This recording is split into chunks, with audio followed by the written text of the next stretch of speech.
We're going in a different direction." The words hung in the conference room air like a toxic gas. I sat across from Caleb Vance, the new chief executive officer of Nexora Therapeutics, a man nearly 20 years my junior, who'd been with the company barely 6 months. "Different direction?" I repeated, my voice steadier than I expected. "After 15 years?" Caleb adjusted his designer tie, not quite meeting my eyes. "The board feels the research division needs fresh leadership, someone with innovative approaches." I almost laughed. Innovative approaches. I'd developed Neurovance, the miracle drug that had taken Nexora from a struggling mid-size pharmaceutical company to a biotech powerhouse, generating over $2 billion in annual revenue. My team had pioneered the compound that changed countless lives, and the company's fortunes. "I understand," I said, surprising myself with my calm. "What does the transition look like?" Caleb pushed a thin folder across the polished table. "Your severance package. The legal team has outlined everything. It's standard." I opened it, scanned the numbers, and felt my stomach tighten. Standard? After 15 years and billions in revenue generation, they were offering me 12 weeks of salary and continued health benefits for 3 months. It was insulting, but I didn't let it show. "I see," I said, closing the folder. "When would you like me to finish?" "Today would be best." He had the decency to look slightly uncomfortable. "Human resources can help you pack your office, for security reasons." Security reasons. As if I might suddenly become vindictive and dangerous after 15 years of loyal service. But I simply nodded and stood up. "That won't be necessary. I can clear my desk myself." "Claudia," he said as I reached the door, "this isn't personal. Just business." I turned back and smiled. "Of course, business. My name is Claudia Benson. I'm 51 years old, and until today, I was the Senior Director of Pharmaceutical Research at Nexora Therapeutics in Stamford, Connecticut. I dedicated my life to this company, turned down offers from competitors, worked weekends and holidays, missed family events, all because I believed in what we were doing." As I walked back to my office, colleagues watched me with concerned expressions. News traveled fast. I kept my head high, my face neutral, even as my mind raced. 15 years of innovation, of breakthroughs, of loyalty, ended in a 5-minute meeting. What Caleb Vance didn't know, what the board hadn't bothered to check, was that I had prepared for this possibility months ago. Because when you've been in the pharmaceutical industry as long as I have, you learn to anticipate side effects. It wasn't always like this at Nexora. When I joined the company in 2008, we were a scrappy team of scientists and researchers passionate about neurological treatments. Howard Jameson, the founder and original CEO, created a culture where science came first and business second. "Solve the problems and the profits will follow," he used to say. And he was right. Under his leadership, we developed several moderately successful medications, but nothing revolutionary, until Neurovance.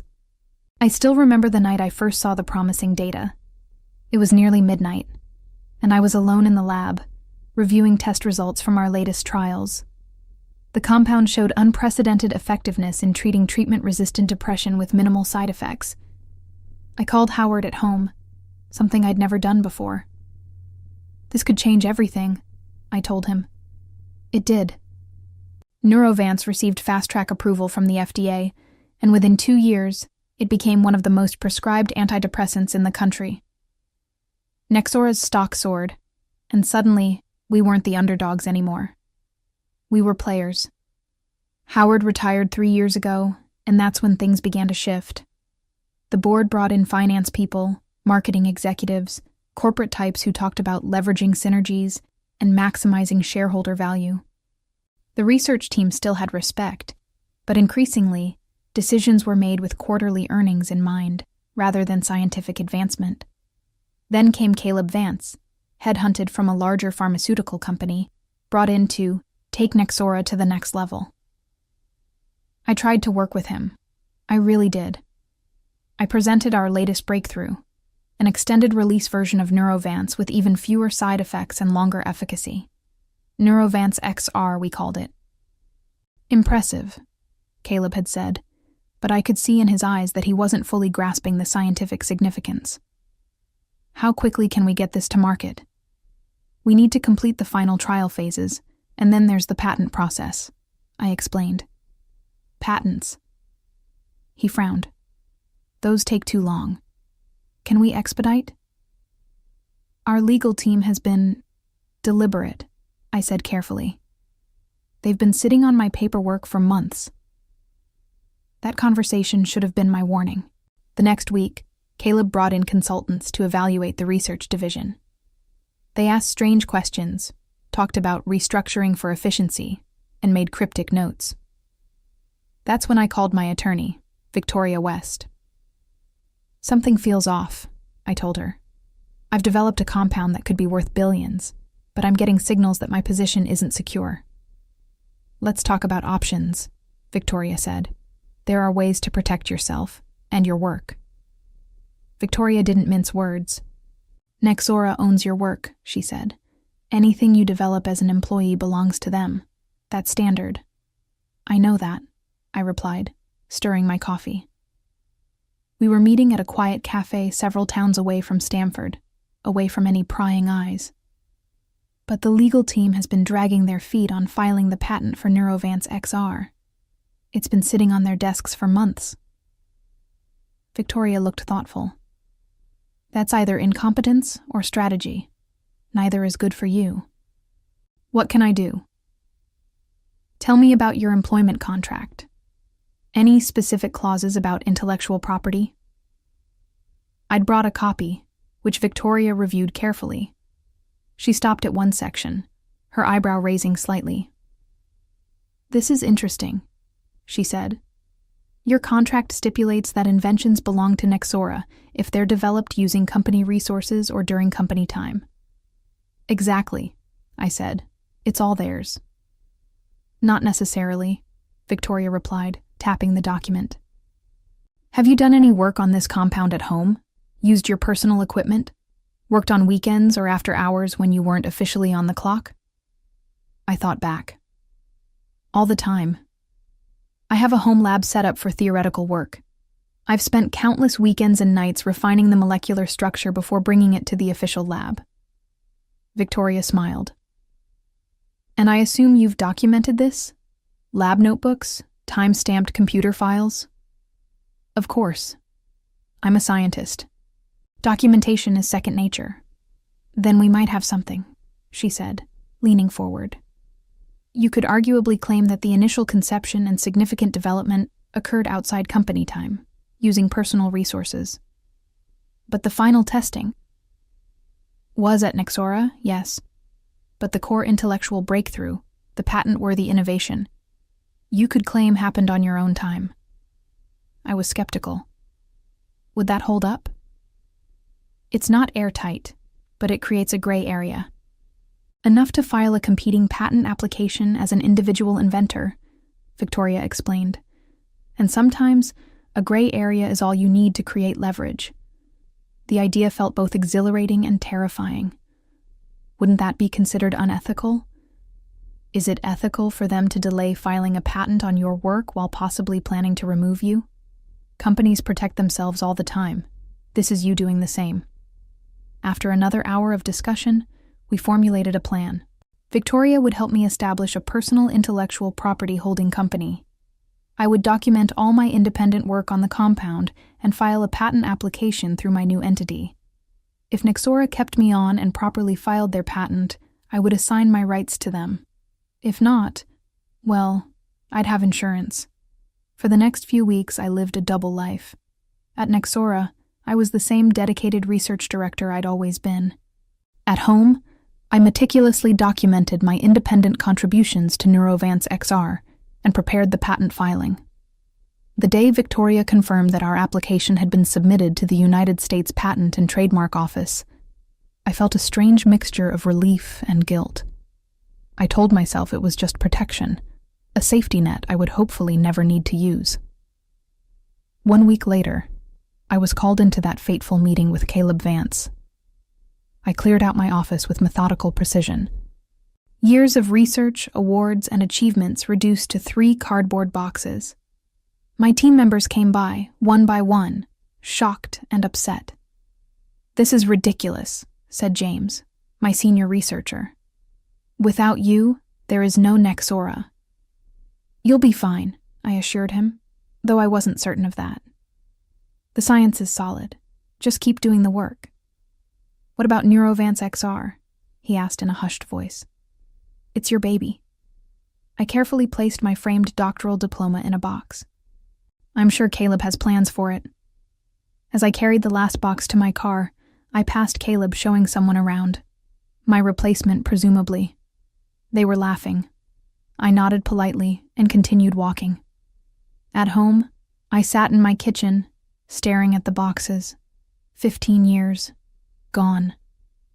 I allowed myself exactly 1 glass of wine and 30 minutes of self-pity before calling Victoria. "It happened," I said simply. "I'm sorry, Claudia," she replied. "What's the severance?" "Insulting. 12 weeks. Victoria made a disapproving sound. "Did you sign anything?" "Not yet. They want me to come in tomorrow to finalize." "Don't sign until I review it," she said firmly. "And don't mention the patent filing. The USPTO hasn't published it yet, so Nexora doesn't know." The next day, I met with Human Resources. The severance agreement included a comprehensive non-compete clause that would prevent me from working in neuropharmacology for 2 years. There was also language requiring me to assign any relevant intellectual property to Nexora. "I'd like to take this home and review it," I said pleasantly. The HR director frowned. "Mr. Vance was hoping to wrap this up today." "I'm sure he was," I replied, maintaining my smile. "But given my 15 years of service, I think a day to review is reasonable." I forwarded the document to Victoria, who called me within an hour. "This is even worse than I thought," she said. "They're trying to claim rights to anything you might develop in the future that's even tangentially related to your work at Nexora." "Can they do that?" "They can try, but we have options. Our patent filing gives us leverage." 3 days later, I returned to Nexora with a counteroffer prepared by Victoria. The HR director took it with visible surprise. "I'll have to show this to Mr. Vance," she said.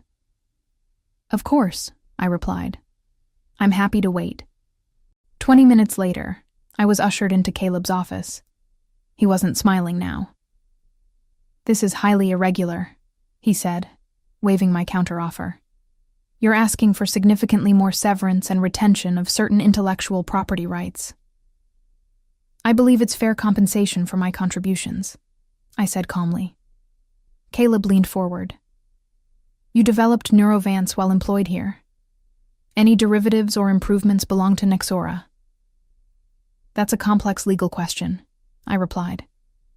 "My contract has specific language about work done during company time using company resources." His eyes narrowed. "What are you implying?"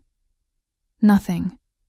Just that I've kept meticulous records of my work, when and where it was performed." Caleb's jaw tightened. "We can fight this, you know. Our legal team would spend more on litigation than the additional severance I'm requesting." I finished for him.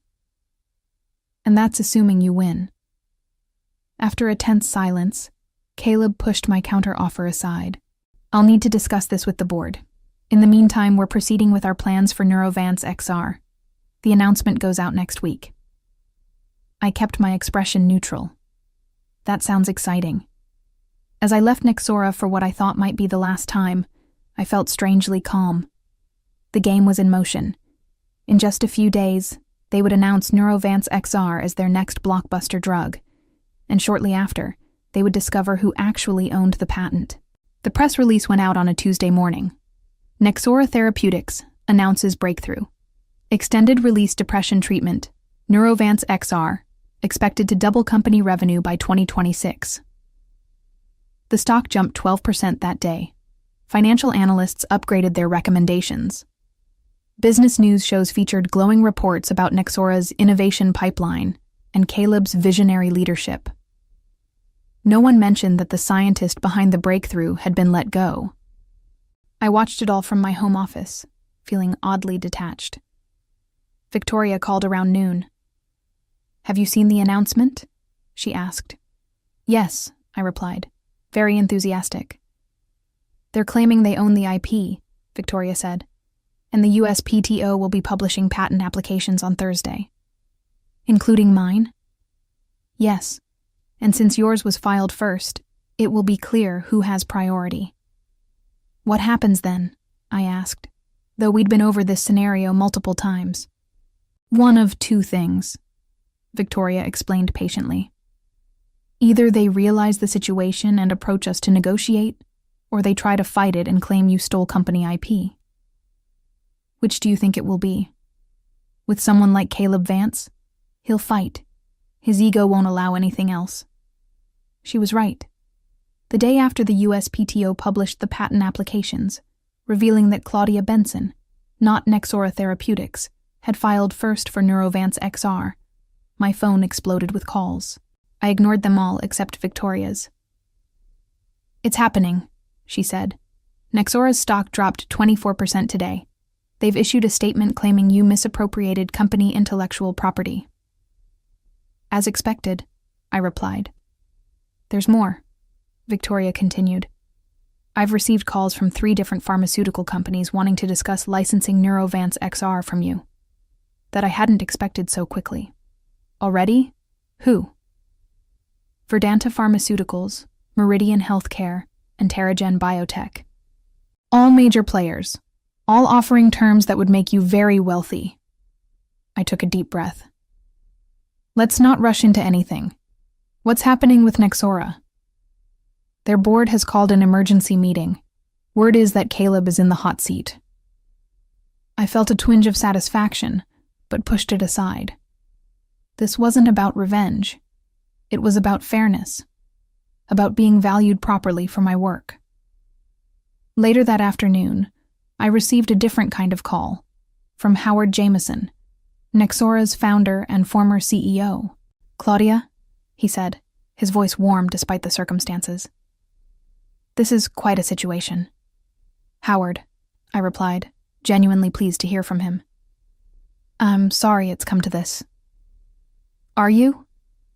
There was no accusation in his tone, just curiosity. I considered the question. "I'm sorry it was necessary.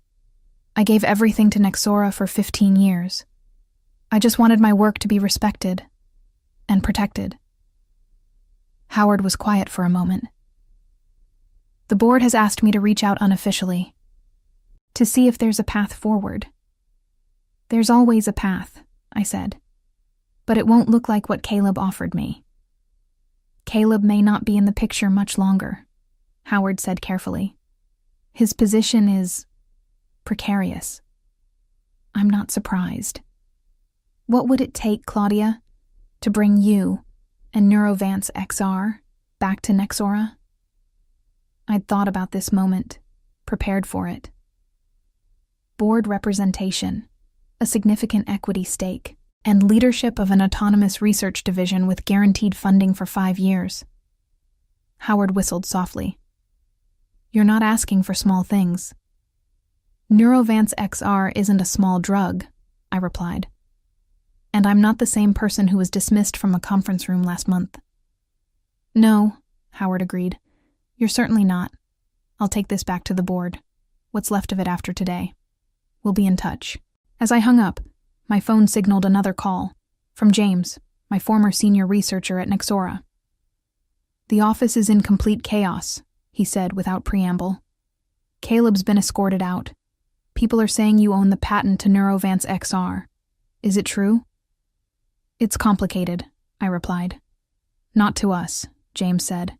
"The entire research team is cheering for you. Whatever happens next, we're with you." That meant more than any stock price drop or licensing offer. The following days unfolded like a carefully orchestrated symphony. Nexora's board placed Caleb on administrative leave pending review.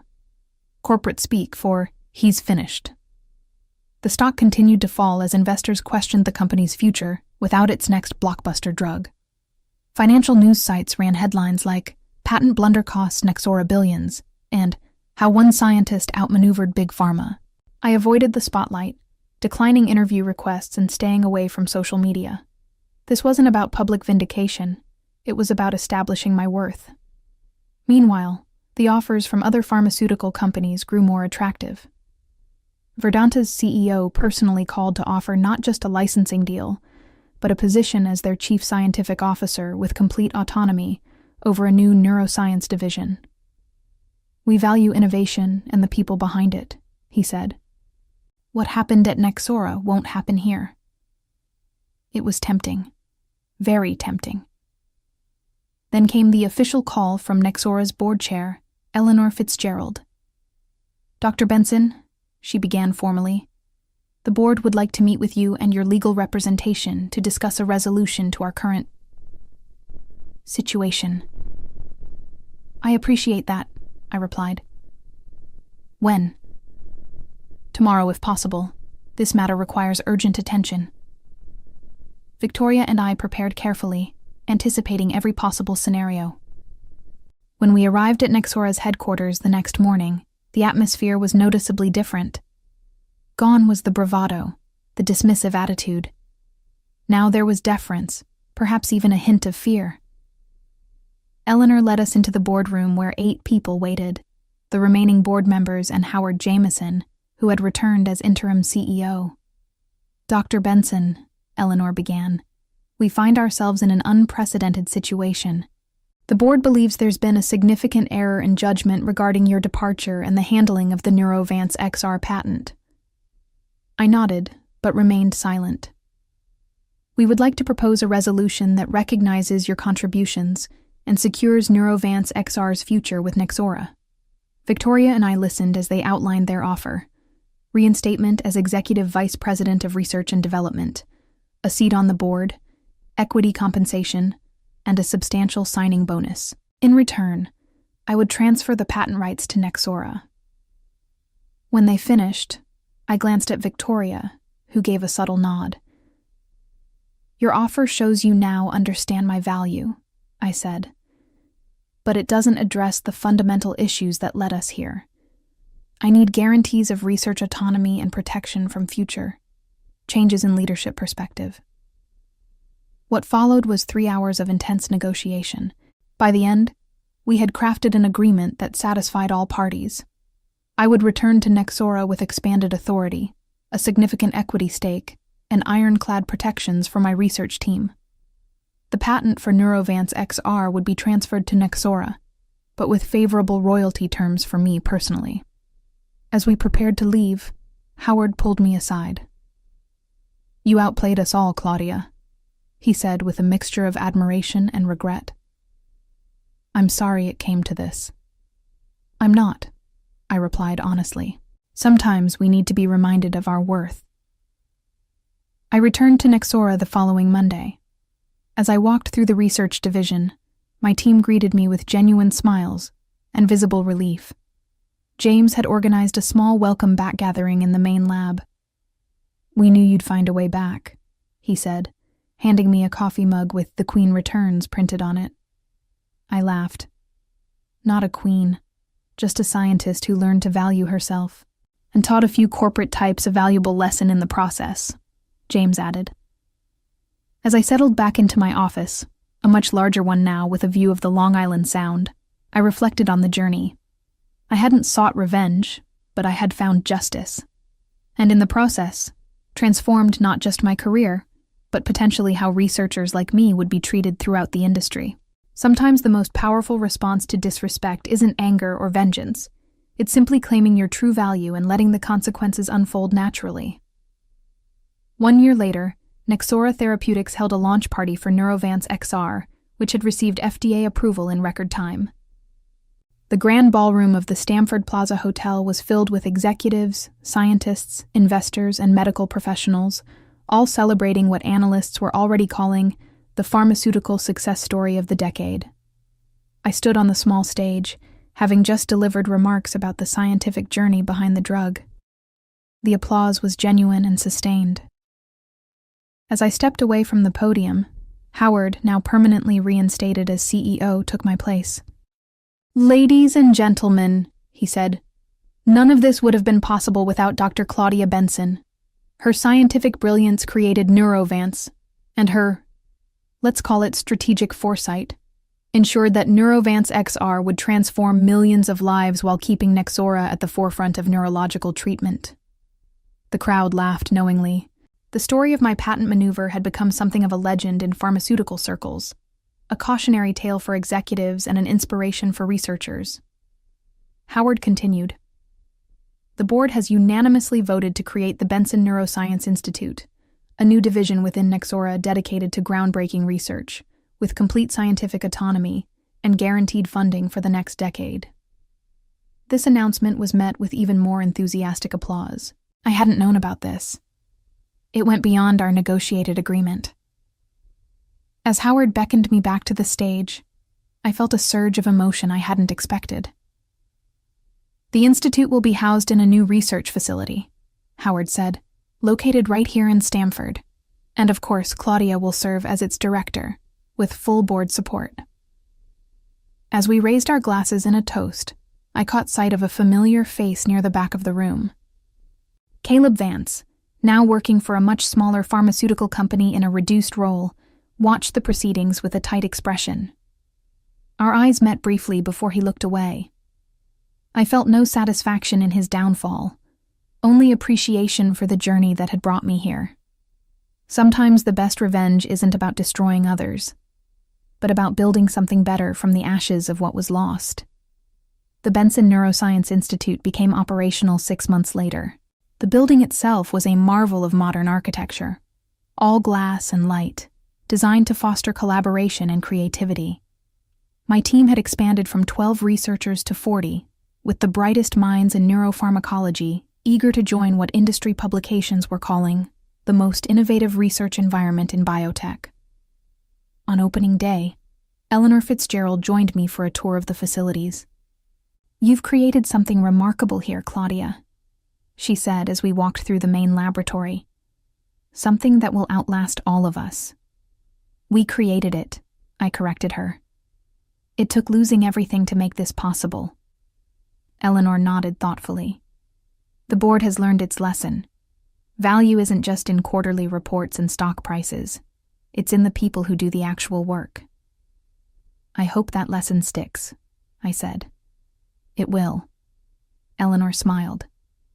"Especially since you now own enough Nexora stock to make sure of it." That was true. My equity stake, negotiated during my return, had grown substantially as Neurovance XR exceeded even the most optimistic projections. I was now one of the largest individual shareholders, with influence that extended far beyond my scientific role.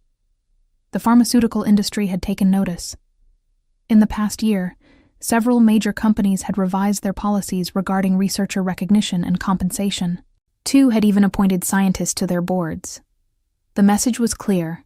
Talent needed to be respected, not just employed. As for Caleb Vance, I heard he'd left the industry entirely. According to James, who maintained an extensive network of industry contacts, Caleb had tried to position himself as the victim of circumstances at Nexora, but his reputation never recovered. Going in a different direction had indeed been the right move, just not in the way he had intended.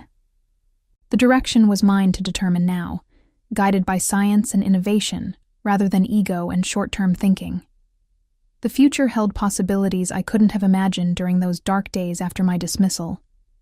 The irony wasn't lost on me that losing my position had ultimately led to gaining more control than I ever thought possible.